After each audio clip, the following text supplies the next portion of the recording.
दान्तिकम् नमो विष्णुपादाय कृष्णप्रेष्ठाय भूतले श्रीमते भक्ति वेदांत स्वामिनिति नामिने नमस्ते सारस्वती देवे गौरवाणी प्रचारिणे निर्विशेष शून्यवादी पाश्चात्य देशतारिणे जय श्री कृष्ण चैतन्य प्रभु नित्यानंद श्री अद्वैत गदाधर श्रीवासादि गौर भक्तवृंद हरे कृष्णा कृष्ण कृष्ण हरे हरे हरे राम राम राम हरे हरे। हरे कृष्णा, आप सभी का स्वागत है अध्याय 4 में ज्ञान योग। तो ज्ञान योग में हम आगे बढ़ने से पहले ये जानते हैं कि हमने कल कौन सा अध्याय पढ़ा था। कोई बता सकते हैं? कर्म योग। कर्म योग पढ़ा था, है ना? तो कर्म योग के अंदर हम कर्म लोगों ने एक जी जी प्रभु बोलिए। वो कर्म कांड और कर्म योग ऐसे था, दोनों था ना। हाँ, उसमें अंदर हमने डिफरेंस देखा था।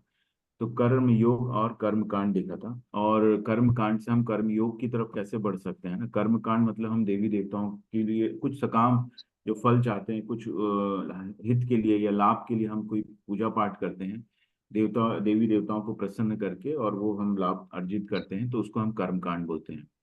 और उसी तरह से हम आगे भगवान की तरफ जब बढ़ते हैं तो वो फिर कर्म योग होता है, जब हम भगवान से जुड़ने की कोशिश करते हैं और देवी देवताओं से हम ये मांगते हैं कि हमको भक्ति में आगे बढ़ने के लिए शक्ति दे। तो इस तरह से हम कर्म योग में आगे बढ़ते हैं। और एक यज्ञ चक्र हमने देखा था। यज्ञ चक्र के कोई स्टेप्स बता सकते हैं? यज्ञ चक्र था, हमने देखा था, कुछ स्टेप्स थे उसके अंदर।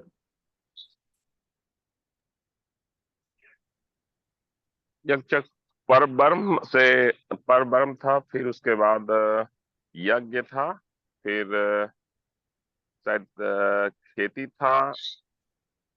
इसी ढंग से थोड़ा सा मिस्टेक हो रहा, हम्म। कोई और ट्राई करना घूमता हुआ। चाहेंगे? Yes yes. कोई और ट्राई करना चाहेंगे? यज्ञ चक्र प्रभु जी ने स्टार्टिंग बता दिया, है ना? हरे कृष्णा। यस प्रभु। प्रभु पहले लॉर्ड तो ये Veda Veda duties sacrifice sacrifice rain grain और लिविंग एंटिटीज फिर लॉर्ड। करेक्ट। तो इसको देखते हैं कि यज्ञ चक्र है ना, परब्रह्म से शुरू हुआ, फिर उसके बाद वेदों का ज्ञान हुआ, वेद आए, है ना। वेदों का ज्ञान दिया भगवान ने। और उस वेद से हमें क्या पता चला कि हमारे नियत कर्म क्या है, ड्यूटीज क्या है हमारी, है ना। और वो ड्यूटीज क्या है, नियत कर्म करने से, वो नियत कर्म जो हम करते हैं तो, और वो भगवान को अर्पित करते हुए करते हैं, तो वो एक यज्ञ होता है ना, नियत कर्म। और कलयुग के अंदर यज्ञ क्या बताया है? कोई बताएंगे कलयुग का यज्ञ क्या है? हरे कृष्णा। कलयुग का यज्ञ है हरि नाम। हरि जितना हो नाम सके यज्ञ। हरि यस। हरि नाम। तो कलयुग के अंदर एक ही यज्ञ है, और वो है हरि नाम संकीर्तन यज्ञ। जितना आप कीर्तन यज्ञ कर सकते हैं उतना आप करिए। तो ये यज्ञ होता है, कलयुग का यज्ञ होता है। तो आप फिर ये यज्ञ करते हैं, फिर यज्ञ से वर्षा होती है, नियत कर्मों से के यज्ञ से हमारे वर्षा होती है, वर्षा से अन्न उत्पन्न होता है, और अन्न से हम भगवान के लिए प्रसाद बनाते हैं, भोग लगाते हैं, और भगवान को भोग अर्पित करते हैं। तो इस तरह से ये साइकिल चलती रहती है। और भगवान भी कहते हैं कि आप जो अधिकारी हैं, मेरे जो देवी देवता हैं, जो जिनको अधिकारी बताए गए, जिनको अलग अलग विभाग दिए हुए हैं, वो मनुष्य उनको उनको यज्ञ करते हैं, उनको खुश करते हैं, और वो उनको भौतिक लाभ देते हैं। या जैसे यज्ञ किया और वर्षा हुई, है ना, उससे अन्न प्राप्त हुआ। तो इस तरह से देवताओं और मनुष्यों के बीच में सामंजस्य चलता है ना, उनके बीच में ये काम चलता है। तो इस तरह से ये व्यवस्था पूरी चलती है। तो अब हम ज्ञान योग पढ़ेंगे। ज्ञान योग ये कर्म योग का ही पार्ट है, जिसके अंदर भगवान अलग अलग कर्म, किस तरह के कर्म होते हैं, कर्मों को थोड़ा सा और डिटेल में बताएंगे, कितने तरह के कर्म होते हैं। और ये ज्ञान के बारे में बताएंगे कि ये ज्ञान कहाँ से आया, है ना। और हम इसके द्वारा फिर आगे कर्म में कैसे बढ़ेंगे। तो ये जो गीता का ज्ञान है, भगवत गीता यथारूप हम बोलते हैं, है ना, ये ज्ञान कैसे आया, इसका इतिहास क्या है, ये भगवान हमको बताएंगे। श्री भगवानुवाच इमं विवस्वते योगं प्रोक्तवान अहम अव्ययम विवस्वान मनवे प्राह मुनिर्इक्ष्वाकवे ब्रवीत् भगवान श्री कृष्ण ने कहा, मैंने इस अमर योग विद्या का उपदेश सूर्यदेव विवस्वान को दिया, और विवस्वान ने मनुष्यों के पिता मनु को उपदेश दिया, और मनु ने इसका उपदेश इक्ष्वाकु को दिया।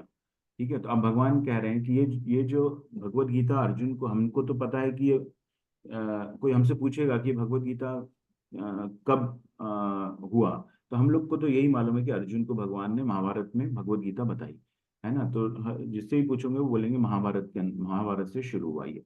लेकिन भगवान यहाँ पे बता रहे हैं कि इस अमर योग विद्या का उपदेश सबसे पहले सूर्यदेव को दिया गया। सूर्यदेव को विवस्वान भी बोलते हैं। तो सूर्यदेव को दिया गया, और फिर विवस्वान ने मनुष्यों के पिता मनु को उपदेश दिया, और उस तरह से वो मनुष्यों में आया। मनु ने इसका उपदेश इक्ष्वाकु को दिया। तो इस तरह से ये परंपरा से ज्ञान आया है ना, वो ज्ञान नीचे की तरफ आया। तो ये परंपरा भी बताएंगे आज हम, है ना। तो ये इस तरह से, तो अब इसकी कब दिया है इसका कैलकुलेशन भी पूरा ये भगवान इसके अंदर बताएंगे। ठीक है, तो विवस्वान को सबसे पहले ये जो है विवस्वान को मिला ये ज्ञान, इस अमर योग विद्या का उपदेश विवस्वान को दिया गया। तो हो सकता है उस वक्त महाभारत ना हुआ हो, किसी और रूप में इन्होंने ये जो पूरा ज्ञान है विवस्वान को दिया था। क्योंकि आप कहेंगे महाभारत में दिया गया था ये तो, लेकिन उस वक्त महाभारत ना हो, है ना, लेकिन इसका जो ज्ञान है ना, वो तो विवस्वान को, सूर्यदेव को भगवान ने दिया था, योग विद्या के रूप में दिया था उसको, इस अमर योग विद्या का उपदेश, है ना। योग विद्या किस तरह से भगवान से जोड़ा जाए, इस विद्या का उपदेश जो है भगवान ने सूर्यदेव विवस्वान को दिया। इस तरह से भगवत गीता हमारे तक पहुंची, और फिर भगवान ने अर्जुन को दिया। एवं परंपरा प्राप्तम इमं राजऋषयो विदुः सकाले नेह महता योगो नष्ट परंतप। इस प्रकार यह परम विज्ञान गुरु परंपरा द्वारा प्राप्त किया गया, और राज ऋषियों ने इसी विधि से इसे समझा, किंतु कालक्रम में यह परंपरा छिन्न हो गई, अतः यह विज्ञान यथारूप में लुप्त हो गया लगता है। देखिए भगवान कह रहे हैं यहाँ पर कि यह विज्ञान यथारूप में लुप्त हो गया लगता है ना। तो इसको परम विज्ञान का है, भगवान इसको साइंस कह रहे हैं ना, ये आध्यात्मिक स्पिरिचुअल साइंस है ये ना, आध्यात्मिक विज्ञान है। तो ये गुरु परंपरा द्वारा ही प्राप्त किया जाता है ना। बाकी साइंस तो हमको स्कूलों में पढ़ाया जाता है, लेकिन इस ज्ञान को प्राप्त करने की कोई कोई व्यवस्था नहीं है ना। इसीलिए लोग बोलते हैं कि ये मंदिर क्यों बनवाते हैं, मंदिर से अच्छा तो, ये बहुत कॉमन है, अब किसी से बोलिए मंदिर के लिए थोड़ा पैसा दे दीजिए, तो बोले मंदिर में क्यों आप खर्च करते हैं, इससे अच्छा तो किसी हॉस्पिटल में बनवाइए या कोई स्कूल खोल दीजिए बच्चों के लिए। लेकिन ये ज्ञान कैसे आएगा, है ना। ये ज्ञान तो हमें मंदिरों से ही आता है ना। तो मंदिर को हम एक एक भगवान को एक्चुअली वो सेकेंडरी चीजें समझते हैं, भगवान की पूजा करना, या उसको एक बैकवर्ड समझते हैं कि ये तो बैकवर्ड चीज, हम साइंस पढ़ते तो हम बहुत फॉरवर्ड है ना, एडवांस है। लेकिन ये विज्ञान है, ये बहुत पुराना विज्ञान है, जिसको कि गुरु परंपरा प्राप्त द्वारा ही प्राप्त किया जाता है ना। इसीलिए परंपरा के ऊपर इतना जोर क्यों दिया प्रभुपाद ने, है ना, कि आप प्रामाणिक गुरु को समझें, प्रामाणिक गुरु को पहचानें, और उसी से ये ज्ञान लें, क्योंकि ये ज्ञान जो वेदों का कहीं भी और कहीं मिलेगा नहीं, और ये गुरु परंपरा से बिना इंटरप्ट हुए आता है, बिना बिना किसी त्रुटि के आता है, क्योंकि इस तरह से ही उसको सीखा जाता है। फिर यहाँ भगवान कह रहे हैं राज ऋषियों ने इसी विधि से इसे समझा है ना। तो राज ऋषि कौन होते हैं, एक तो पहले जो राजा होते थे वो खुद ही इतने ज्ञानी होते थे, है ना, उनको भी राज ऋषि, और एक कुछ जो आचार्य होते थे, ऋषि होते थे, वो राजाओं को राज्य चलाने में मदद करते थे, क्योंकि नीति कैसी हो, तो वो धर्म पे आधारित नीतियां होती थी उस वक्त, है ना। जो हम सतयुग या द्वापर युग या त्रेता युग की बात कर रहे हैं, तो उसमें राजऋषियों का बहुत वैल्यू होती थी, है ना। आप देखेंगे उस वक्त के आचार्य होते थे, या गुरुओं को बहुत महत्व दिया जाता था, है ना। अब तो गुरु भी ना उस लायक नहीं रहे हैं, और ना गुरुओं को उतना ज्ञान होता है ना, क्योंकि उन्हें भौतिक ज्ञान के बारे में उसके अलावा वो जानते नहीं है। हरे कृष्ण। ठीक है, तो उसमें उनकी गलती नहीं, व्यवस्था ही ऐसी है ना। हम लोग कलयुग में हैं, तो भगवान का नाम सुन पा रहे हैं, यही बहुत बात है। प्रभुपाद कहते हैं 10,000 साल बाद आप भगवान का नाम भी नहीं सुन पाएंगे, ऐसी अवस्था आ जाएगी, है ना। तो ये सब हम अपने आसपास देख रहे हैं कि क्या क्या वो है। ठीक है, तो इसी विधि से इसे समझा जाता है, इसीलिए गुरु परंपरा का बहुत महत्व है। इस विज्ञान को समझने के लिए गुरु परंपरा बहुत जरूरी है, क्योंकि इसकी और कोई व्यवस्था नहीं है ना। हम लोग सब आईसीयू में हैं, प्रभुपाद कहते हैं हम लोग सब आईसीयू में हैं, और हमें बहुत जरूरी है ये ज्ञान, है ना। क्यों, क्योंकि हमको इस जो भौतिक जगत है इससे हमको ऊपर जाना है ना। इससे, इस जन्म मृत्यु के चक्कर से हमको बाहर निकलना है। ये है ज्ञान एक्चुअली। और किंतु कालक्रम में ये परंपरा छिन्न हो गई है ना। तो भगवान ने देखा कि ये तो परंपरा जो है लुप्त हो गई है, विज्ञान जो लुप्त हो गया, तो इसीलिए फिर से इसको अर्जुन को ये ज्ञान महाभारत में दिया, और इससे हमको सभी को, हम सभी के लिए ज्ञान दिया गया और हमको ये लाभ मिल रहा है।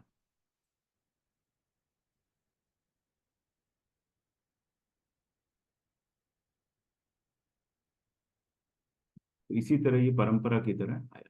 अब ये परंपरा क्या है देखिए, तो भगवान है, भगवान से मैंने पहले भी बताया था कि चार परंपराएं हैं, है ना। ये प्रामाणिक, हमको गुरु कैसे पहचाने, तो हमको प्रामाणिक परंपरा देखनी पड़ेगी, है ना। तो कोई भी अपने आप को गुरु बोलता है या आप दीक्षा लेना चाहते हैं, है ना, तो उनकी परंपरा जानने की कोशिश कीजिए। उनसे पूछिए कि आप किस परंपरा से हैं। नहीं, वो बोलेंगे नहीं, हमने तो खुद ही शुरू किया। कई सेल्फ डिक्लेयर्ड आचार्य हैं, ठीक है, जो ज्ञान देते हैं भगवत गीता का कि कैसे समझे, क्या समझे, लेकिन उन्होंने उसको खुद समझ के और है। लेकिन ये ज्ञान जब तक परंपरा से आप नहीं समझेंगे, ये शुद्ध ज्ञान आपको नहीं मिल सकता है। तो इसीलिए कोई अगर सेल्फ डिक्लेयर्ड आचार्य हैं तो वो प्रामाणिक गुरु उनको नहीं बोला जाता है। प्रामाणिक गुरु वो होते हैं जिन्होंने ज्ञान इस परंपरा में लिया है। अब यहाँ देखिए, ये प्रभुपाद है, प्रभुपाद के गुरु हैं, उनके गुरु हैं, उनके गुरु हैं ना। ये भक्ति सिद्धांत ठाकुर हैं, भक्ति सिद्धांत ठाकुर के बाद में वो जगन्नाथ जी महाराज हैं, फिर भक्ति विनोद ठाकुर हैं, है ना। तो इस तरह से ये परंपरा चली, और ऊपर फिर नारद नारद ब्रह्मा जी के ऊपर भगवान। तो ये चार परंपराएं, इस तरह से ज्ञान आया। चारों परंपरा में पहले जो परंपरा है वो लॉर्ड ब्रह्मा जी की परंपरा है, जो हम अभी, जो माधवाचार्य जी ने आगे बढ़ाया इस ज्ञान को, तो इसको गौड़ीय ब्रह्म, माधव गौड़ीय ब्रह्म परंपरा बोलते हैं, जो इस्कॉन फॉलो करता है। और जो चैतन्य महाप्रभु ने तो खैर चारों परंपराओं को समावेश कर दिया था। चैतन्य महाप्रभु ने सभी परंपराओं को मिलाते हुए ये आंदोलन आगे बढ़ाया था। उसके बाद माधवाचार्य जी ने ये करा, और फिर उसके बाद प्रभुपाद ने इसी को आगे बढ़ाते हुए, प्रभुपाद के गुरु का आदेश से फिर ये आगे बढ़ाया इस पूरे विश्व में, और ये इस्कॉन की स्थापना हुई। तो इस्कॉन एक पार्ट है, इस परंपरा का एक पार्ट है, ताकि ये प्रभुपाद ने व्यवस्था की कि इस प्रामाणिक ज्ञान को एक जो है प्रामाणिक परंपरा द्वारा, है ना, समझा जाए। तो इसीलिए ये व्यवस्था हुई। तो ये हम तक इस तरह पहुंचता है। फिर उसके बाद श्री लक्ष्मी परंपरा है, जिसको रामानुजाचार्य जी ने आगे बढ़ाया। फिर लॉर्ड शिवा, जिसको रुद्र परंपरा भी बोलते हैं, इसको विष्णु स्वामी जी ने आगे बढ़ाया। और चार कुमार, है ना। ये चार कुमार कौन थे? ब्रह्मा जी के जो सबसे पहले जो उन्होंने ये उत्पन्न किए थे चार कुमारों को, वो थे, है ना। उनके द्वारा ये ज्ञान जो है निम्बाकाराचार्य जी, ये इसको आगे बढ़ाया। ठीक है। तो ये चार गुरु, जो चार आचार्य जो हैं, इनके थ्रू कोई परंपरा आ रही है, मतलब कोई गुरु बोलते हैं कि हम उस परंपरा से हैं, जैसे हम बोलते हैं माधवीय गौड़ीय परंपरा से हैं, है ना, इस्कॉन वाले। तो ये इससे आ सकते, तो इसमें से किसी भी परंपरा से आप जुड़ेंगे तो आपको शुद्ध ज्ञान मिलेगा।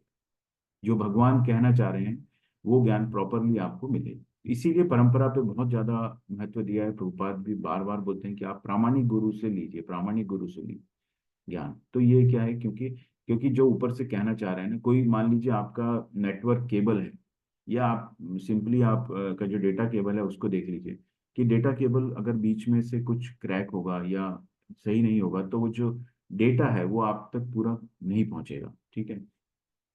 तो इसीलिए उसको पूरा पहुंचाने के लिए आपको ये कनेक्टिविटी चाहिए, भगवान से कनेक्टिविटी उस परंपरा की होनी चाहिए, तब आपको शुद्ध ज्ञान मिलेगा। पर कैसे? आप मेरे समकालीन हैं, है ना। तो अर्जुन, भगवान ने अर्जुन को कहा कि ये मैंने पहले विवस्वान को दिया है ये ज्ञान, है ना। तो अब अर्जुन के मन में प्रश्न उठा कि आप तो मेरे साथ खेले हैं, बड़े हुए हैं, तो आप ये कैसे कह सकते हैं कि आपने ये पहले सूर्यदेव विवस्वान को दिया है? तो इसलिए अर्जुन पूछ रहा है कि ये कैसे हो सकता है कि आप ये मेरे समकालीन हैं और आप बोल रहे हैं कि ये ज्ञान लुप्त हो गया, लगता है ना, पहले भी दिया है मैंने, लेकिन ये अब ज्ञान लुप्त हो गया है। तो ये अर्जुन के मन में प्रश्न आया। तब भगवान, देखिए, उनको समझाते हैं। तो ये इस तरह से ये पूरा युगों का कैलकुलेशन है ना, इसको ध्यान से समझिएगा। तो इसके अंदर आप देखिए चार युग हैं यहाँ पर, है ना। तो सबसे पहले यहाँ पर देखिए कलयुग होता है। कलयुग की जो लाइफ होती है वो 4,32,000 ईयर्स है। अभी हम लोग कलयुग में हैं, है ना। शुरू यहाँ से हुआ था, सतयुग आया था, त्रेता युग आया था, फिर द्वापर युग आया था, और फिर कलयुग आया था, कलयुग आया है। तो ये जो कलयुग है, कलयुग की जो एज है ये है 4,32,000 ईयर्स, 4,32,000 साल, 32,000 साल की एज है ये कलयुग की। अभी हम लोगों को 5117 साल हुए हैं कलयुग के अंदर, ठीक है। अभी हमको बहुत सारे साल हैं कलयुग के अंदर, इसीलिए जो कलयुग का जो अंतिम समय आएगा वो बहुत भयावह होगा, है ना। अभी हम लोग देख रहे हैं कलयुग की हालत क्या हो रही है, क्योंकि द्वापर युग में जब युद्ध हो गया था, महाभारत हो गया था, सब कुछ हो गया था, फिर कृष्ण जो है द्वारका चले गए थे, है ना। तो द्वारका चले गए थे, फिर धीरे धीरे क्या हुआ कि ऐसे संकेत आने लग गए कि, है ना, ऋतुएं बदल गई, है ना। और लोगों का जो व्यवहार है वो बदलने लग गए, है ना। तो युधिष्ठिर को लगा कि ये कुछ ना कुछ तो गड़बड़ है। तो फिर युधिष्ठिर ने अर्जुन को द्वारका भेजा कि आप देख के आओ कि भगवान बहुत दिन से कुछ समाचार नहीं है, ये नहीं है ना। तो इस तरह से जब कलयुग का प्रवेश होने लग गया, तब उनको ये ज्ञान होने लग गया था कि ये कुछ ना कुछ तो गड़बड़ है। तो जब भगवान इस धरा से गए, तो ये कलयुग का आरंभ हो गया था, ठीक है। तो कलयुग का बहुत भयावह होते जाएगा ये, और ये हम दिन पे दिन हम देख भी रहे हैं। तो इसमें कुछ मतलब सोचने वाली बात नहीं है कि हम अपने जीवन में ही जो हमने अभी तक 25 50 60 साल का जो जीवन देखा है, उसी के अंदर हमने बहुत परिवर्तन देख लिया है ना, कलयुग के अंदर किस तरह भयावह होते जा रहा है। तो ये कोई कहता है कि ये कलयुग खत्म हो जाएगा, इतने अब कई लोग भविष्यवाणी करते हैं कि ये 2026 में खत्म हो जाएगा, 2015 साल बाद खत्म हो जाएगा, 16 साल बाद खत्म हो जाएगा। तो ये वो कहते हैं कि ऐसा कुछ नहीं होने वाला है, ये 4,32,000 साल चलेगा, ठीक है। तो हमारे को जितना जल्दी हम इस युग से बाहर हो जाएं उतना अच्छा है। तो बार बार जन्म मृत्यु के चक्कर में रहेंगे तो ये भयावह चीजें हमको और देखते रहना पड़ेगा। तो जीवन के अंदर हमको अपने आध्यात्मिक स्तर को हमको बढ़ाना है। जो हमने कल देखी था चीज ना, कि हम लोग अपने देहात्मिक स्तर से लेकर, हमने बीच में देखा था मेंटल स्टेटस था, है ना, इंटेलेक्चुअल स्टेटस था, और सबसे ऊपर जो था स्पिरिचुअल लेवल था। तो स्पिरिचुअल लेवल सबसे ऊपर है। तो इसीलिए हमको देहात्म बुद्धि से, देहात्मिक स्तर से उठ के हमको स्पिरिचुअल आध्यात्मिक स्तर पर जाना है। आत्मा और शरीर के संबंध को समझते हुए हमको शरीर को अलग और आत्मा को अलग समझते हुए कि आध्यात्मिक अ, स्तर के लिए भी हमको काम करना है। अभी हम क्या दो चीज के लिए काम कर रहे हैं, तन और मन के लिए, है ना, सिर्फ तन और मन के लिए काम कर रहे हैं। तो अब हमको थोड़ा बहुत जो है आत्मा को भी कर्म करना है। तन को भोजन देते हैं उस तरह आत्मा को भी भोजन देना है। हरे कृष्ण कृष्ण कृष्ण हरे हरे, हरे राम राम राम हरे हरे। ये जब आप करते हैं तो आपके आत्मा को संतोष प्राप्त होता है। आप ये करके देखिएगा, जो लोग माला नहीं करते हैं, एक माला करके देखिए तो आपको ऐसा लगेगा कि अपनी आत्मा को आप पोषित कर रहे हैं, है ना। आपकी आत्मा को संतोष अनुभव होगा। क्यों? क्योंकि आप ये सब फालतू चीजों से थोड़ी देर के लिए दूर हो जाएंगे, ठीक है। तो वो असली आनंद है, सुख है वो। तो इसीलिए कलयुग जो है ये बहुत बड़ा है, 4 लाख 4 सबसे छोटा है युगों के अंदर। लेकिन हमारे लिए, हमारे सालों के हिसाब से, है ना, हमारी उम्र तो एवरेज एज अभी हमारी कितनी हो गई है, 100 साल, मैक्सिमम 100 साल, है ना। अभी वैसे तो घट के 80 साल हो गई है, लेकिन 100 भी मान ले हम लोग तो बहुत कम उम्र है ना। हमारा आधा जीवन तो ऐसे ही निकल जाता है, फिर हमारा शरीर काम नहीं करता, तो हम कुछ प्रयास ही नहीं कर सकते, ठीक है, माला नहीं कर पाएंगे। तो इसीलिए वो लोग बोलते हैं कि हम जब हमारी उम्र हो जाएगी, हम रिटायर हो जाएंगे, तब हम भक्ति शुरू करेंगे। वो समय होता है, ऐसा नहीं है ना। बचपन से भक्ति शुरू की जाती है ना, बच्चों को बचपन से ये ज्ञान दिया जाता है ना। वो उनकी किस्मत है, वो करें ना करें, लेकिन माँ बाप को ये चाहिए कि उनको इस ज्ञान से अवगत कराए, क्योंकि उनको पता ही नहीं है ना। हम लोग स्कूलों में जाते हैं तो बच्चे बड़े अच्छे से, है ना, क्योंकि बच्चे बड़े मन से शुद्ध होते हैं वो लोग, है ना। ज्यादा उनके ऊपर जो है दूषित या उनका जो मन है शुद्ध होता है, तो वो लोग एक्सेप्ट कर लेते हैं जल्दी से, है ना, उनको समझ में आता है। तो करने की कोशिश तो करते हैं कम से कम, है ना, अपना बिना दिमाग लगाए। तो इसलिए उनको वो एज होती है जहाँ से वो लोग धीरे धीरे इसके बारे में जान पाए, है ना, भगवत गीता क्या होती है ये उनको पता हो। तो ये कलयुग का है। तो कलयुग सबसे छोटा है सब युगों में, 4,32,000 साल का। उससे डबल है द्वापर युग, है ना, उससे ट्रिपल है त्रेता युग। तो 4,32,000 साल में आप दोगुना करेंगे, इसको 2 से मल्टीप्लाई करेंगे, गुना करेंगे, तो 8,64,000 साल का द्वापर युग है, जिसमें कृष्ण अवतरित हुए थे, है ना, और महाभारत हुई थी। और उसके पहले द्वापर युग से पहले त्रेता युग था, जिसमें राम के रूप में भगवान आए थे, है ना, परम पुरुषोत्तम राम के रूप में, पुरुषों में उत्तम, है ना। और त्रेता युग में उन्होंने अवतरित हुए थे। और उसके पहले सतयुग है। सतयुग 4 गुना है, कलयुग से 4 गुना है। तो 4,32,000 साल में आप 4 से गुणा करेंगे तो ये आपको 1728 1.728 मिलियन ईयर्स आ जाएगा, है ना, 17,280 साल, है ना। ये आपको आ जाएगा। और इन चारों को आप जब जोड़ देंगे तो ये एक दिव्य युग बन जाता है, जो कि 43,20,000 ईयर्स का हो जाता है, जो है ना, चारों युगों को मिला के हो जाता है। तो ये इस तरह से युग होते हैं। उसके ऊपर आता है मनवंतर। तो जब इसको 71 से गुणा करेंगे तो ये एक मनवंतर आता है ना। और इस तरह से 14 मनवंतर होते हैं एक कल्प के अंदर। 14 मनवंतर होते हैं, और एक कल्प मतलब ब्रह्मा का एक दिन होता है ना। ब्रह्मा का एक दिन होता है, और फिर जब इसी तरह ब्रह्मा की इतनी बड़ी रात होती है, तो यहाँ पर रात आ जाती है भगवान, तो ब्रह्मा जी सो जाते हैं। सो जाते हैं मतलब ये सब कुछ जो है अंदर समा जाता है, विष्णु के अंदर समा जाता है ना। विष्णु के अंदर ये सब समा जाता है और सब कुछ खत्म हो जाता है, इवन ब्रह्मा जी भी चले जाते हैं। ठीक है, तो ये सृष्टि पूरी खत्म हो जाती है। तो ब्रह्मा जी की जब रात आती है तो पूरी सृष्टि खत्म हो जाती है। इसको बोलते हैं महाकल्प। और उसके ऊपर फिर इस तरह से ये ब्रह्मा जी की 100 साल की उम्र होती है ब्रह्मा जी की, है ना। तो ये एक दिन हुआ, इसको डबल कर देंगे तो ये एक पूरा दिन, रात और दिन मिला के एक पूरा दिन हो जाएगा, है ना। ये डे टाइम, ये नाइट है। तो इसको डबल कर देंगे और उतने इंटू 30 कर देंगे तो महीना आ जाएगा, इंटू 12 कर देंगे तो साल आ जाएगा, और उसको 100 साल से गुणा कर देंगे तो ये पूरी ब्रह्मा जी की लाइफ आ जाएगी। 100 साल ब्रह्मा जी की लाइफ होती है ना। 311 ट्रिलियन ईयर्स, 36,000 कल्प के बराबर भगवान जी की लाइफ होती है। तो ये बहुत बड़ी है। और इसको आप देखेंगे तो कलयुग में हमारी उम्र हम 100 साल बता रहे हैं ना। तो यहाँ पे सतयुग था। सतयुग के अंदर लोगों की उम्र जो है 1-1 लाख साल होती थी, है ना। जैसे बोलते हैं कि उन्होंने इतने 4 साल तपस्या की। जैसे ब्रह्मा जी थे तो ब्रह्मा जी ने 10,000 साल तपस्या की थी, है ना। अभी हमको सोचने में उतना समय लगेगा कि हम तो होते 100 साल के हैं, तो ब्रह्मा जी ने 10,000 साल की, क्योंकि उस वक्त उम्र भी उतनी होती थी, है ना। 1-1 लाख साल उम्र होती थी। फिर त्रेता युग में जो 10,000 साल उम्र होती थी। फिर द्वापर युग में आए तो 1,000 साल उम्र होती थी। ठीक है, अब कलयुग में आ गए तो हम 100 साल, तो एक एक जीरो जो है कम होते जा रहा है। ठीक है, तो उम्र जो है घटती जा रही है। और फिर उसके बाद महाकल्प आएगा, महाकल्प के बाद ये सब कुछ खत्म हो जाएगा, फिर सतयुग से शुरू होगा। तो इस तरह से इसको आप समझिए, इसके कैलकुलेशंस को, और आप इसको समझिए। ठीक है, तो ये सब ब्रह्मा जी को 50 साल हो गए हैं, 6 मनवंतर कर, हम लोग 7वें मनवंतर में। और सातों युगों के 27 चक्र हैं। चारों युगों के 27 चक्र हैं।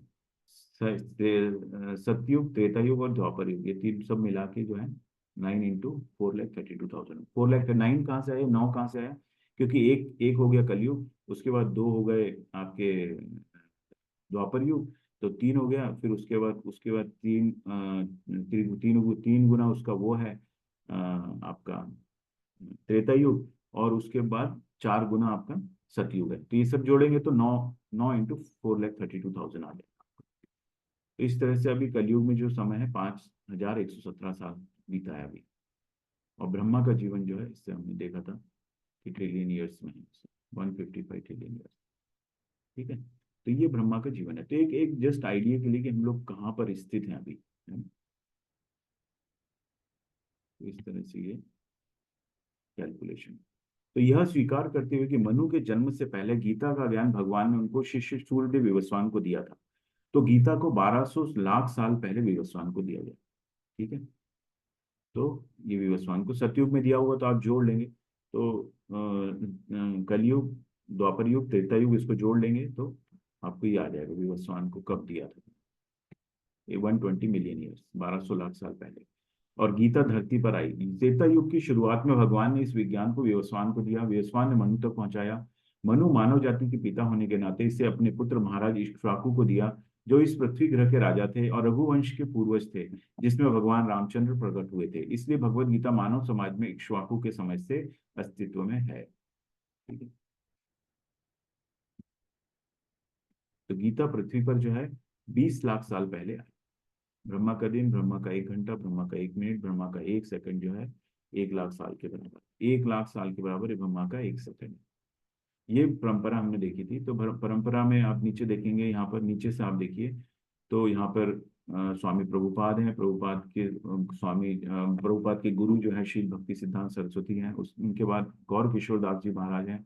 फिर भक्ति विनोद ठाकुर हैं। उसके बाद जगन्नाथ दास जी महाराज हैं, है ना। फिर ऐसे ऊपर चलते जाएंगे तो ये सब आते जाएगा, नरोत्तम दास, कृष्णदास, है ना। इन सब आचार्यों के आपको जो रचनाएं हैं सुनने को मिलेगी, पढ़ने को मिलेगी। जो परंपरा है उसके अंदर बहुत सुंदर सुंदर रचनाएं हैं। तो जब हम इन रचनाओं को समझने लग जाएंगे तब हमको समझना चाहिए कि हम भक्ति में आगे बढ़ रहे हैं, है ना। तो भगवान से हम यही मांगते हैं कि कब कब हमें ऐसी स्थिति आएगी कि हम इन आचार्यों की रचनाओं को समझ पाएं। ये हम प्रार्थना करते हैं। तो इस तरह से ये ऊपर से चल रहा है। ऊपर कैसे, फिर भगवान से ब्रह्मा जी को आया, ब्रह्मा जी से नारद को आया, फिर व्यास देव जी, और फिर माधवा, फिर पद्मनाभ, नारहरि, माधवा। तो इस तरह से आचार्यों के द्वारा ये पूरी परंपरा है। ठीक है। कृष्ण का अवतरण कैसे होता है? अजोपि सन् अव्ययात्मा भूतानाम ईश्वरोपि सन् प्रकृतिम स्वामधिष्ठाय संभवाम्यात्म मायया। यद्यपि मैं अजन्म तथा अविनाशी हूँ और यद्यपि मैं समस्त जीवों का स्वामी हूँ, तो भी प्रत्येक युग में मैं अपने आदि दिव्य रूप में प्रकट होता हूँ। तात्पर्य रूपा द्वारा भगवान सामान्य जीव की भांति शरीर परिवर्तन नहीं करते। इस जन्म में बद्ध जीव का एक प्रकार का शरीर हो सकता है, किंतु अगले जन्म में दूसरा शरीर रहता है। भौतिक जगत में जीव का कोई स्थायी शरीर नहीं है, अभी तो वह एक शरीर से दूसरे में देहांतरण करता रहता है। किंतु भगवान ऐसा नहीं करते। जब भी वे प्रकट होते हैं तो अपनी अंतरंगा शक्ति से वे अपने उसी आद्य शरीर में प्रकट होते हैं। दूसरे शब्दों में श्री कृष्ण इस जगत में अपने आदि शाश्वत स्वरूप में दो भुजाओं में बांसुरी धारण किए अवतरित होते हैं। यद्यपि वे अपने उसी दिव्य शरीर में प्रकट होते हैं और ब्रह्मांड के स्वामी होते हैं, तो भी ऐसा लगता है कि वे सामान्य जीव की भांति प्रकट हो रहे हैं। यद्यपि उनका शरीर भौतिक शरीर की भांति क्षीण नहीं होता, फिर भी ऐसा प्रतीत होता है कि भगवान कृष्ण बालपन से कुमारावस्था तथा कुमारावस्था से तरुणावस्था प्राप्त करते हैं। किंतु आश्चर्य तो यह है कि वे कभी युवावस्था में से आगे नहीं बढ़ते, है ना। तो भगवान कभी भी युवा अवस्था से आगे नहीं बढ़ सकते। वो ये इसलिए कहते हैं क्योंकि कभी भी हमने भगवान की ऐसी कोई तस्वीर नहीं देखी जिसमें उनको प्रौढ़ अवस्था में दिखाया गया हो, है ना। वो युवा अवस्था में ही रहते हैं और उसके बाद वो इस तरह से चले जाते हैं। ठीक है। द्वारका के बाद, और द्वारका में जब थे तो उनकी उनकी जब महाभारत हुआ तब उनकी उम्र 100 साल से ऊपर थी। तो इसलिए वो हमेशा युवा ही दिखे हैं। और यहाँ पे ये बताया, बहुत अच्छा बताया है कि हमारा जो है, हमारा भौतिक शरीर होता है, लेकिन भगवान का जो शरीर है वो दिव्य होता है। ट्रांसडेंटल बॉडी होती है उनकी, अंतरंगा शक्ति से अपने आप को प्रकट करते हैं। तो जब ये यहाँ पर देवकी माता जी के यहाँ कोठरी में जब अवतरित हुए तो अपना चतुर्भुज रूप में आए थे। तो फिर उसके बाद उन्होंने अपना बाल रूप धारण किया था। फिर उन्होंने प्रार्थना की देवकी माता जी ने, और फिर बाल रूप में उनके अवतरित हुए थे।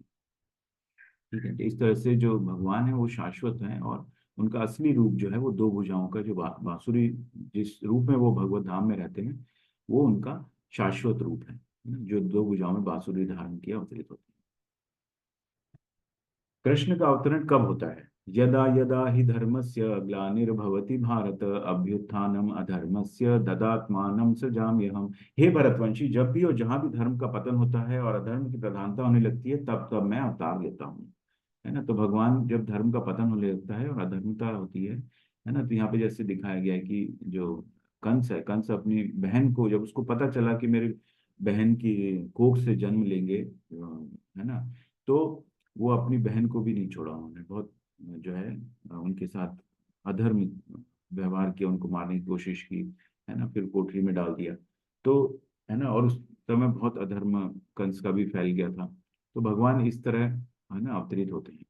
तो कई लोग बोलते हैं कि अभी कोविड हुआ था तो इतना सब हुआ, तो भगवान ने कुछ देखा नहीं, या कुछ भी होता है तो इतना अधर्म होता है, तो भगवान इंटरफियर नहीं करते हैं। प्रकृति के बीच में उन्होंने एक व्यवस्था बना दी है जिसमें मनुष्य को स्वतंत्रता दी है कर्म करने की, है ना। तो क्योंकि कई लोग प्रश्न पूछते हैं, तो भगवान जब ऐसा होता है तो भगवान के सब कर्म जो है भगवान के द्वारा ही होता है, पत्ता भी नहीं हिलता है।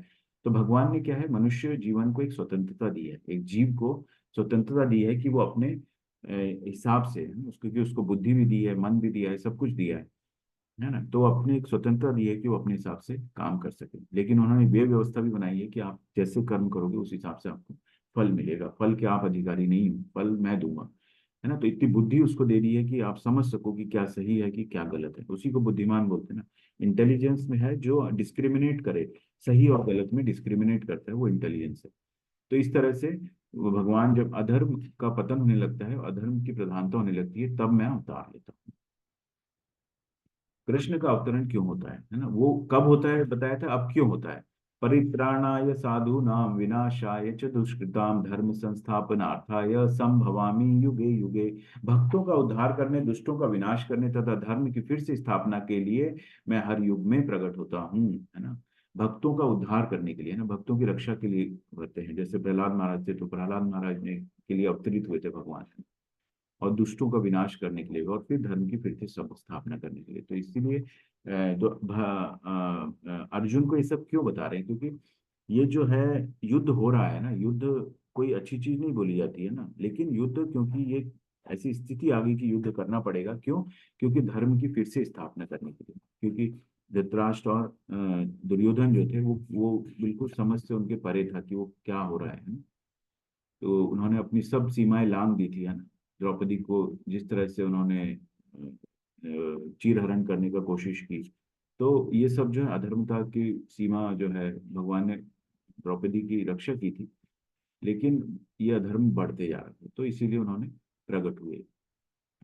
भगवान के ऐसे अनेक अनुचर हैं जो असुरों का संहार करने में सक्षम है, किंतु भगवान तो अपने उन निष्काम भक्तों को तुष्ट करने के लिए विशेष रूप से अवतार लेते हैं जो असुरों द्वारा निरंतर तंग किए जाते हैं। असुर भक्तों को तंग करता है, भले ही वह उसका सगा संबंधी क्यों ना हो। यद्यपि प्रहलाद महाराज हिरण्यकशिपु के पुत्र थे, किंतु तो भी वे अपने पिता द्वारा उत्पीड़ित थे। इसी प्रकार कृष्ण की माता देवकी यद्यपि कंस की बहन थी, किंतु उन्हें तथा उनके पति वासुदेव को इसलिए दंडित किया गया था क्योंकि उनसे कृष्ण को जन्म लेना था। अतः भगवान कृष्ण मुख्यतः देवकी के उद्धार के लिए प्रकट हुए थे, कंस को मारने के लिए नहीं। किंतु ये दोनों कार्य एक साथ संपन्न हो गए। अतः यह कहा जाता है कि भगवान भक्त का उद्धार करने तथा दुष्ट असुरों का संहार करने के लिए विभिन्न अवतार लेते हैं। तो भगवान जो है भक्तों के रक्षा के लिए, है ना, भक्तों का उद्धार करने के लिए प्रकट होते हैं। और साथ में वो पूरी लीला, भगवान की लीला होती है ना, तो सब उनके साथ में पार्षद आते हैं, सब पूरी व्यवस्था लेकर आते हैं और पूरे जो लीला करके जाते हैं। कृष्ण को जानने का क्या लाभ है?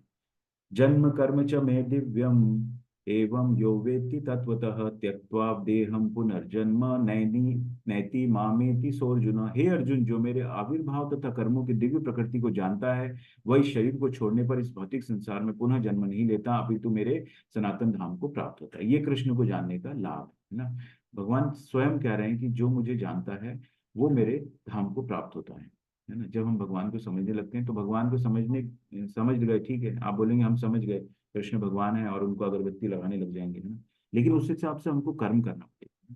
भगवान ने सब जो ज्ञान दिया है, कैसे अभी बताएंगे भगवान, कर्म क्या है, विकर्म क्या है ना। तो इस ज्ञान के साथ जब हम अपने जीवन को, है ना, और हम भगवान के अंदर हमारी आसक्ति होना चाहिए, हमारा मन जो है शुद्ध होना चाहिए, हमारे जो अंतिम समय में हमारा ध्यान जो है भगवान के ऊपर होना चाहिए, स्मरण हमको भगवान का आना चाहिए। ठीक है, तो इसके लिए हमको प्रयास करना पड़ेगा, इसके लिए हमको अभ्यास करना पड़ेगा, जीवन भर हम अभ्यास करेंगे, तब ये स्थिति आएगी और तब हम सनातन धर्म को प्राप्त होंगे। ठीक है, तो इस धरती को छोड़ने पर, है ना, इस भौतिक संसार में पुनः नहीं रहता, मतलब हम जन्म मृत्यु से बाहर हो जाते हैं, इस चक्र से, जन्म मृत्यु जरा व्याधि। ये बहुत ही इस चक्र में जब हम आते हैं तभी हमको पता चलता है ना। उसके पहले हमको सब कुछ अच्छा लगता है। कृष्ण का स्वरूप आध्यात्मिक है, हमारा स्वरूप अस्थाई है। ठीक है, हमारे और भगवान के शरीर के बीच में अंतर है। हम माया द्वारा नियंत्रित होते हैं, कृष्ण है माया के नियंत्रण, है। तो भगवान ने प्रकृति के गुण बना दिए, तीनों गुणों में माया है यहाँ पर, है ना, तीनों गुणों गुण है वहां पर, तीनों गुणों के द्वारा ये माया हमको नचा रही है। तो ये यहाँ पर ये तीन चीजें बताइए किस तरह से ये तीनों होता है। यहाँ पर देखिए, सोल जो है, अंदर आत्मा होती है ना। तो एक तो ऊपर ग्रॉस बॉडी होती है, जो हमारा भौतिक शरीर हमको दिख रहा है, इसको ग्रॉस बॉडी बोलते हैं। और एक अंदर सूक्ष्म शरीर होता है, सटल बॉडी। सूक्ष्म शरीर मतलब मन बुद्धि और अहंकार, मन बुद्धि और अहंकार ये अंदर रहता है। और उसके बाद एक अंदर सोल होती है, आत्मा होती है। तो आत्मा, सूक्ष्म शरीर और उसके ऊपर ग्रॉस बॉडी, है ना, ग्रॉस बॉडी बोलते हैं इसको। तो इस तरह से ये आत्मा के ऊपर इसकी कवरिंग होती है ये सब। तो जब हम शरीर छोड़ते हैं, तो आत्मा के साथ ये बीच में जो सूक्ष्म शरीर है, सटल बॉडी, हरे कृष्णा, हरे कृष्णा।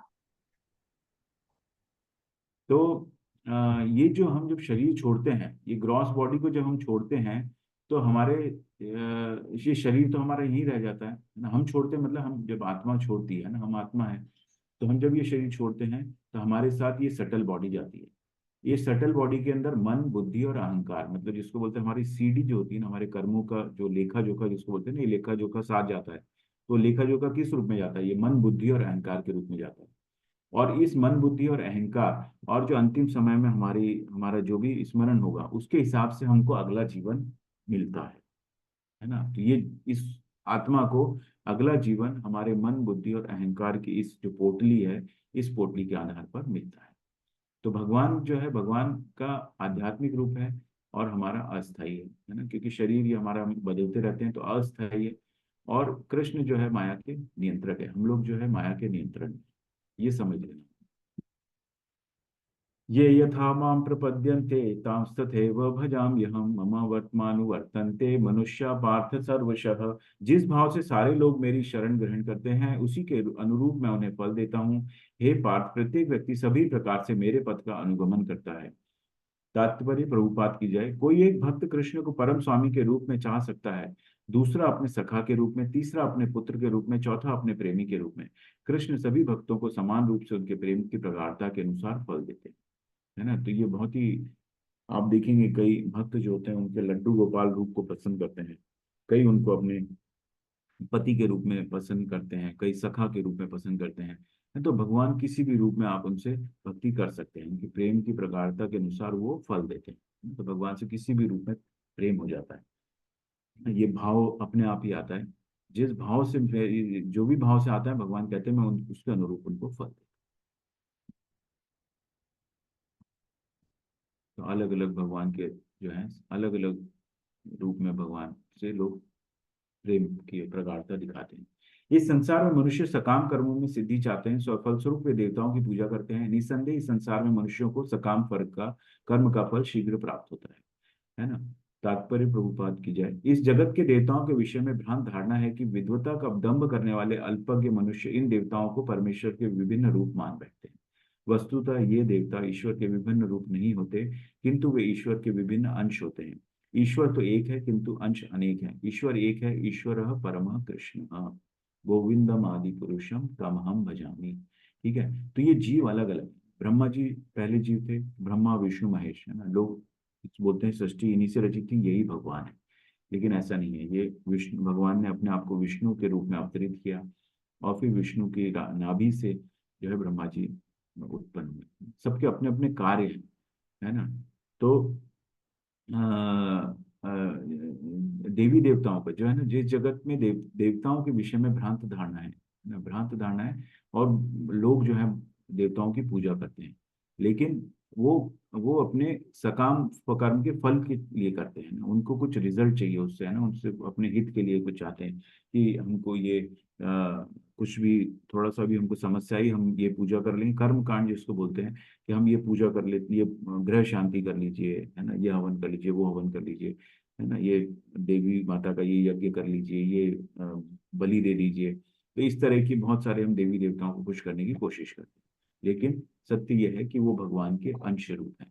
हम जैसे अंश हैं भगवान के, वैसे ही वो भी भगवान के अंश रूप हैं, जीव हैं।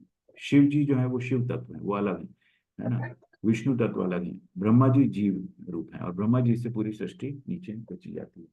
तो ब्रह्मा जी सृष्टि करते हैं और विष्णु पालन करते हैं, और जो शिव जी हैं वो संहार करते हैं, संहार करते हैं ना। तमोगुण के स्वामी हैं, संहार का उनको रिस्पॉन्सिबिलिटी दी गई है। तो इस तरह से ये, हरे कृष्ण।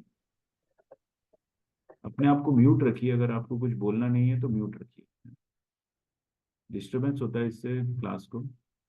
तो इस तरह से हमको ये भगवान और देवी देवताओं के बीच के इस अ, अल्पज्ञ मनुष्य कहा गया है। इन देवी देव परमेश्वर के विभिन्न रूप मान बैठते हैं लोग, है ना। ये विभिन्न रूप नहीं, ये भगवान के अंश हैं। तो इसीलिए भगवान के जो अंग हैं, तो ऐसा नहीं है, तो इनसे हम जब पूजा इनकी करते हैं तो हमको भक्ति मांगना चाहिए, उनको तुच्छ चीजें नहीं मांगना चाहिए ना, जो बहुत छोटी चीज है भगवान के सामने। ये पैसा, घर बार, गाड़ी, ये सब बहुत छोटी चीज होती है। भगवान का प्रेम जो है वो सर्वोच्च है। तो हमें जब देवी देवताओं से जब हम पूजा करते हैं तो हमको उनकी भक्ति मांगनी चाहिए, हमको भगवान तक, क्योंकि वो लोग को ये पोजीशन ही इसलिए मिले क्योंकि ये भक्त हैं। अब शिव जी को देखिए तो शिव जी हमेशा राम राम राम राम में मग्न रहते हैं, है ना।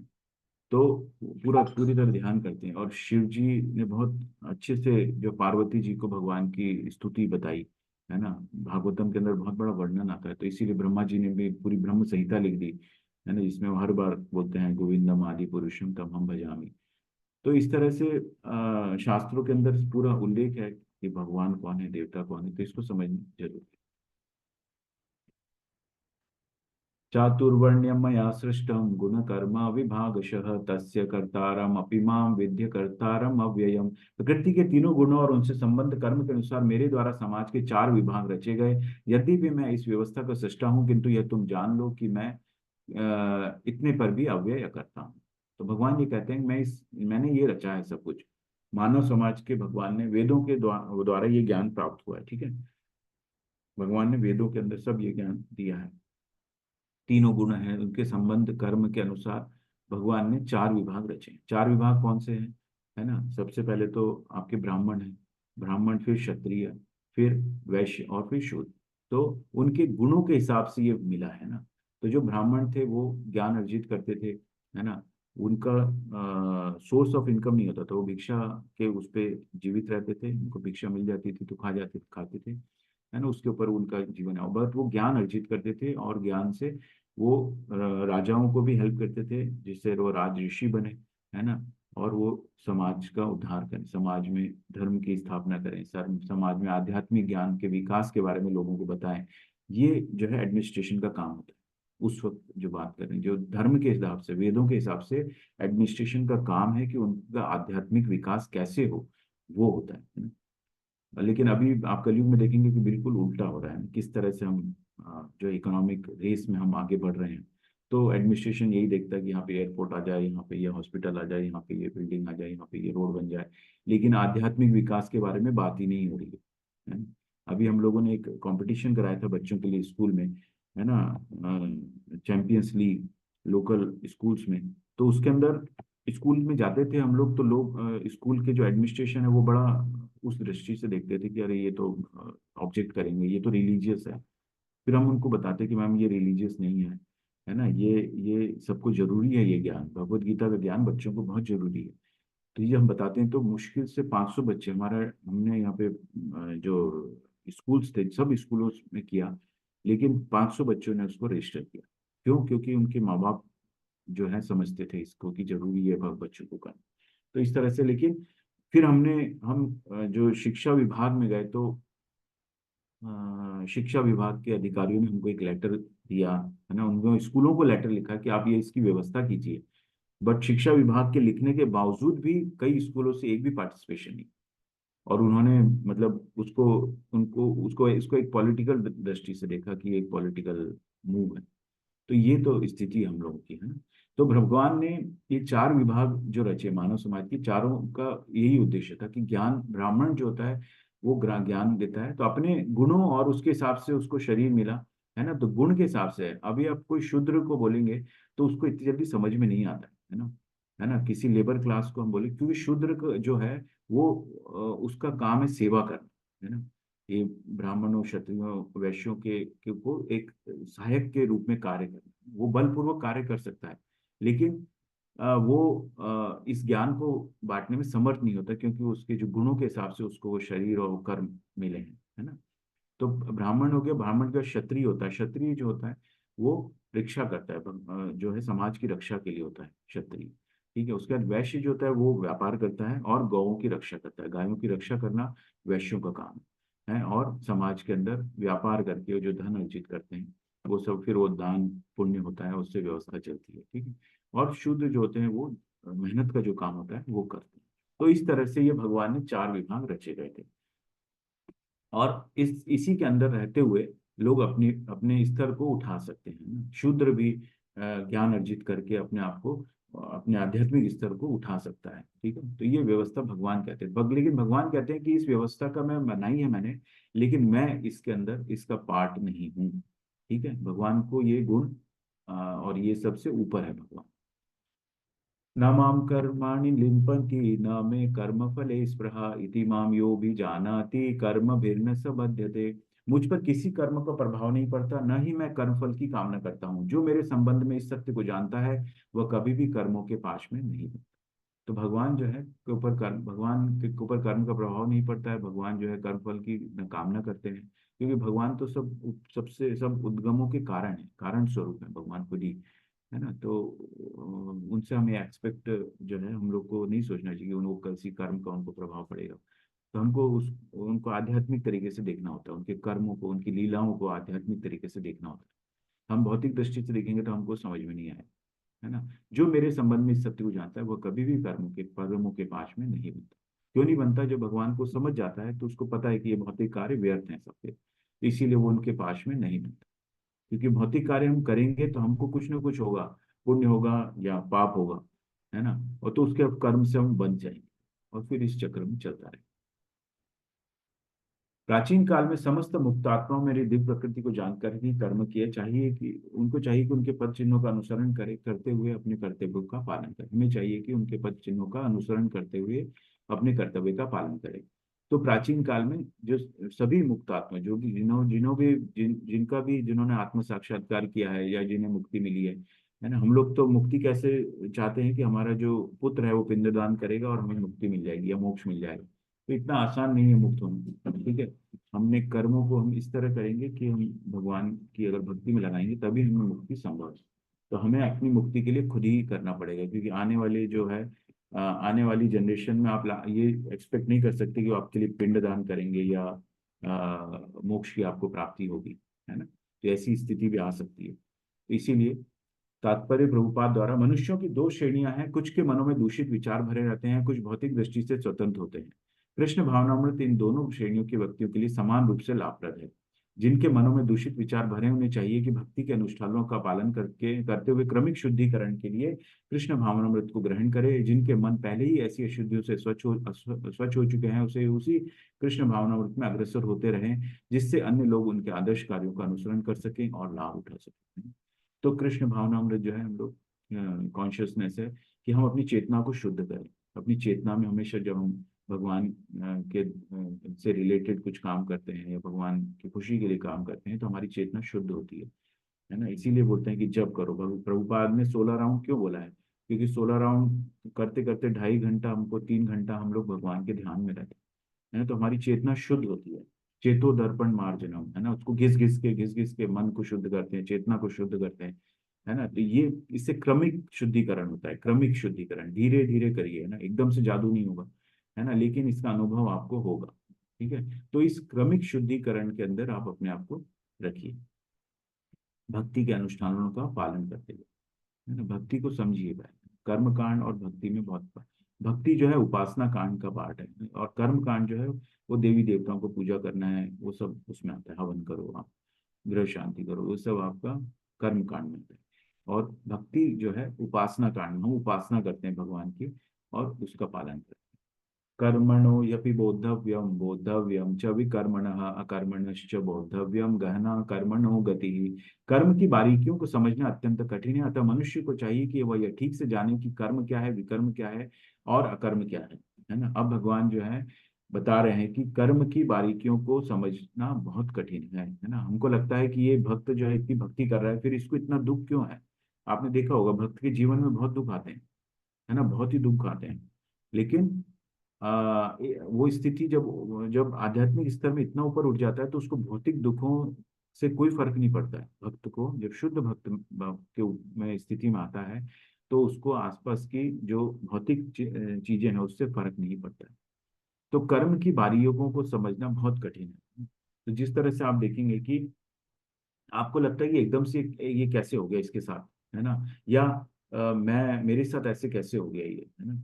लेकिन ये मेरे कर्मों का हिसाब किताब है। जैसे आप एक उदाहरण हमेशा देते हैं कि जो किसान होता है, किसान के लिए जो मान लो अभी खेती हुई, बहुत अच्छा अन्न निकला, उसने उसको एक जो है ड्रम के अंदर भर दिया, ठीक है। और फिर उसके बाद उसके अगले साल फिर खेती की तो उसमें उतना अच्छा अन्न नहीं हुआ, लेकिन उसको भी उसने उसके ऊपर मिला दिया, है ना। फिर ऐसे ही अगले साल हुआ, तो अलग अलग तरह के अन्न उसमें भरे हुए हैं।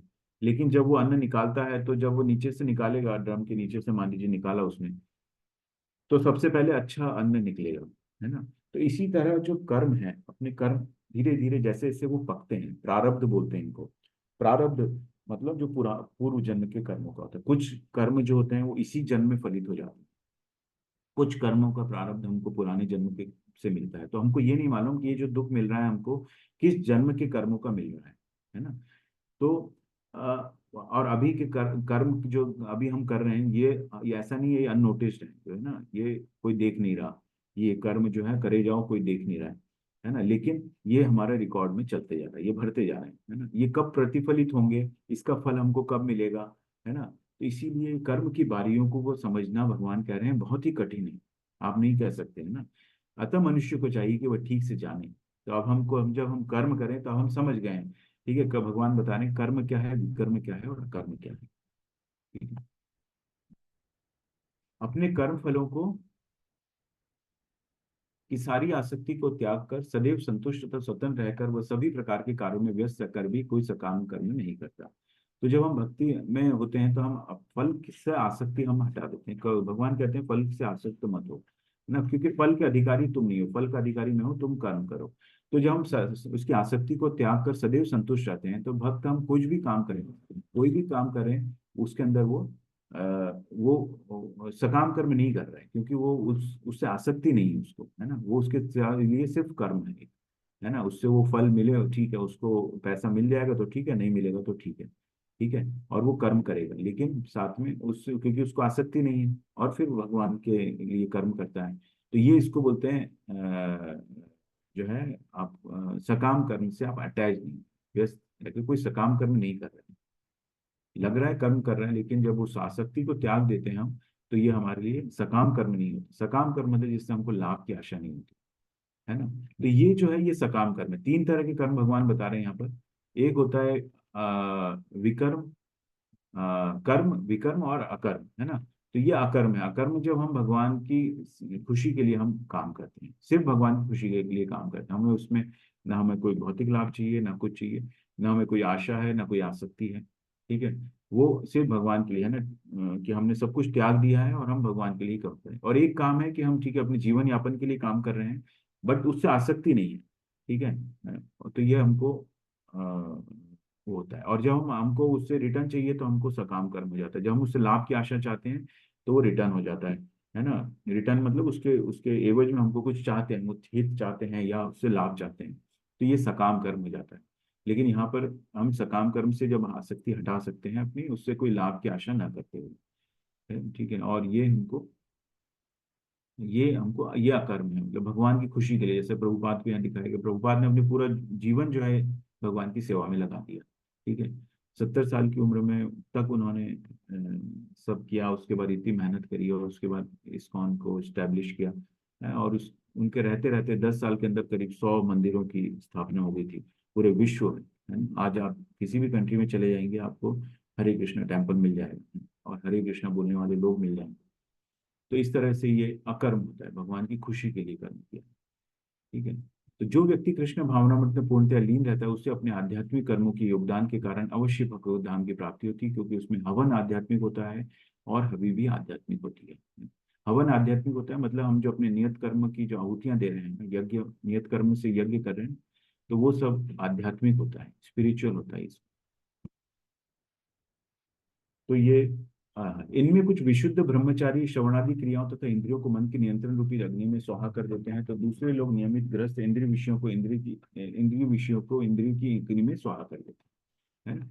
तो इस तरह से जो एक ब्रह्मचारी है, विशुद्ध ब्रह्मचारी, वो श्रवण करता है, अपने इंद्रियों को कंट्रोल करता है, मन की इंद्रिय रूपी अग्नि में उसको स्वाहा कर देता है। तो ये सब हवन है। हवन भी आध्यात्मिक हो रहा है और हवि भी आध्यात्मिक है। जो करने वाला है वो भी आध्यात्मिक है, ठीक है। और जो गृहस्थ हैं, दूसरे लोग नियमित गृहस्थ जो है, इंद्रिय विषयों को इंद्रिय की अग्नि में स्वाहा कर देते हैं। कठोर व्रत अंगीकार करके कुछ लोग अपनी संपत्ति का त्याग करके, कुछ कठिन तपस्या द्वारा, कुछ अष्टांग योग पद्धति के अभ्यास द्वारा अथवा दिव्य ज्ञान में उन्नति करने के लिए वेदों के अध्ययन द्वारा प्रबुद्ध बनते हैं। तात्पर्य प्रभुपाद की जय। मानव जीवन के चारों आश्रमों के सदस्य ब्रह्मचारी, गृहस्थ, वानप्रस्थ तथा सन्यासी पूर्ण योगी बनने के निमित्त हैं।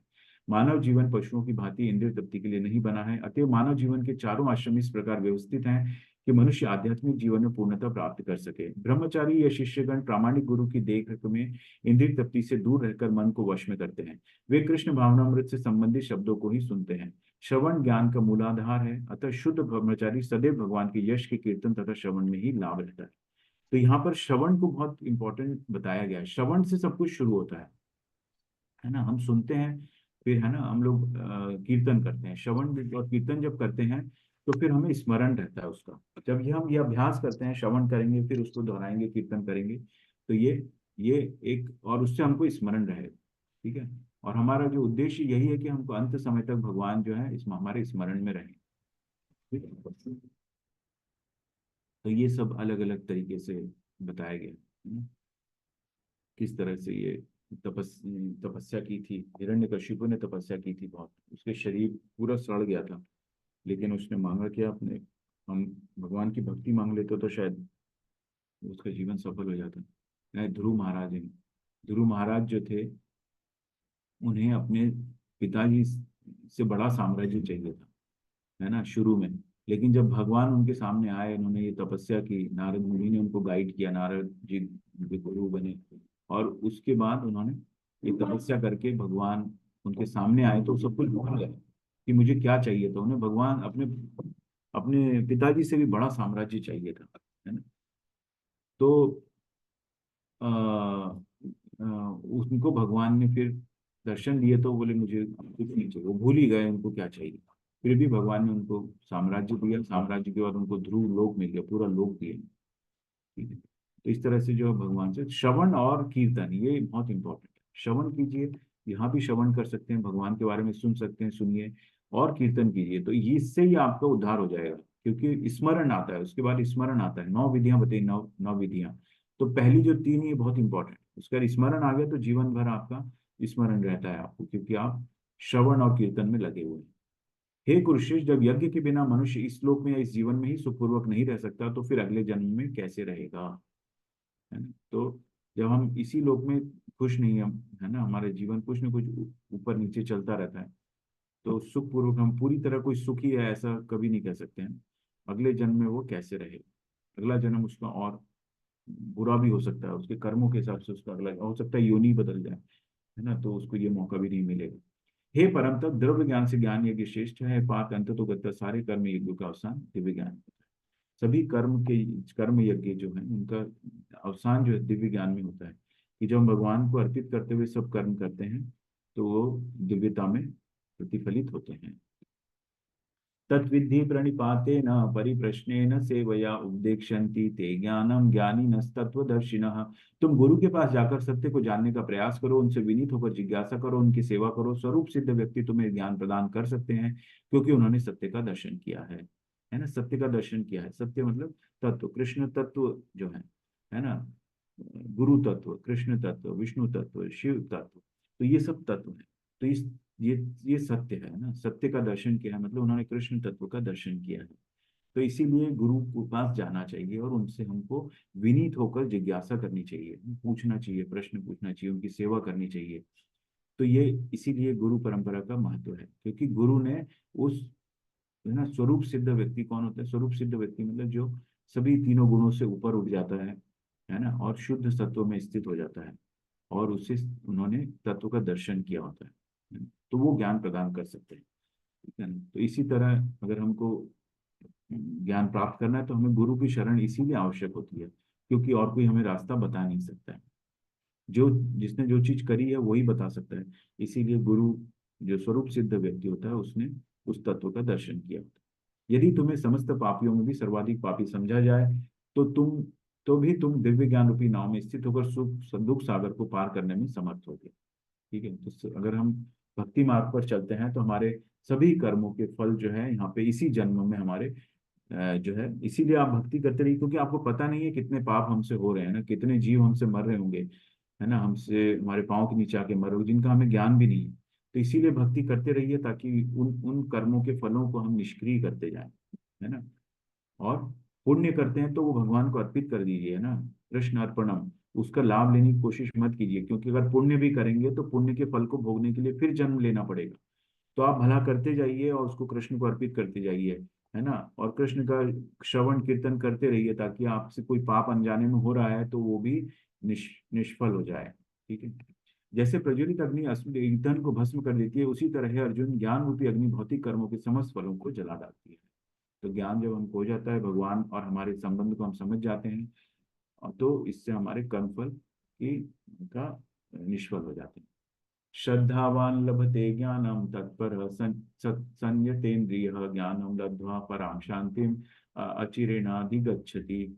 जो श्रद्धालु दिव्य ज्ञान में अर्पित हैं और जिसने इंद्रियों को वश में कर लिया है, वह इस ज्ञान को प्राप्त करने का अधिकारी है, और इसे प्राप्त करते ही वह तुरंत आध्यात्मिक शांति को प्राप्त होता है।